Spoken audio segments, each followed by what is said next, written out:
Thutha wa kurutirwo watho wa gwikio ngono kumana na kwaga gwikinya igoti-ini gwitika thitango cia kwinyita migwate na gutuika muhinga hari gukinyaniria kwa watho,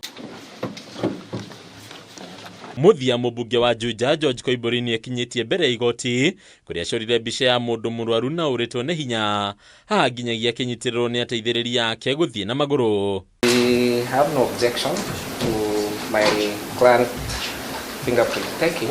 However, we'll get in touch with the IO so that we can get a date that he is not attending clinics. Mbere ya Jaji Ben Make Kubi mwena wa thitango tongoretio ni Victor Owiti wendekithia Koimburi etekere gwikinyia cikaro-ini nene cia ruhonge rwa DCI niguo oyo irore. Indi Owiti uga mwena wa thitango ndukuregana na ihoya o riothe ria bodi. We are not opposing bail. We will be asking the court to give proportionate bail terms to ensure that the accused person attends court. And we hope that now that he's been able to make it to court, he'll be able to make it to court frequently as directed by court. So we've also acknowledged and appreciated that he has finally made it to court and will not be opposing bail.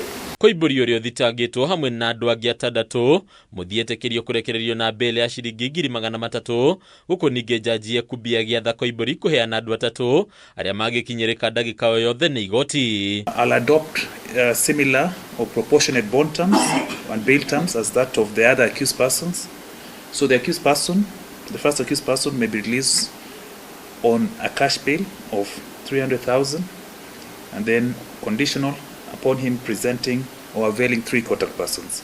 So he'll, on top of the 300,000, avail 3 contact persons. Already you have a date for mention on the 5th of August.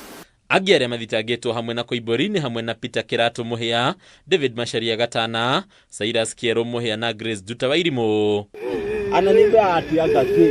Mathina ma Koimburi mambiririe tariki 25 mweri wa gatano riria kwagirwo gukorwo atabanirie giko gia kwinyita migwate mwena wa Mugutha kaunti-ini ya Kiambu. Giko gikiari gia kugiririria we gwikio ngono na guthitangwo na mahitia ma wendia wa mugunda na njira ya ngungo. Hadunya Kameme TV reto yako ni Bataru wa Mwangi.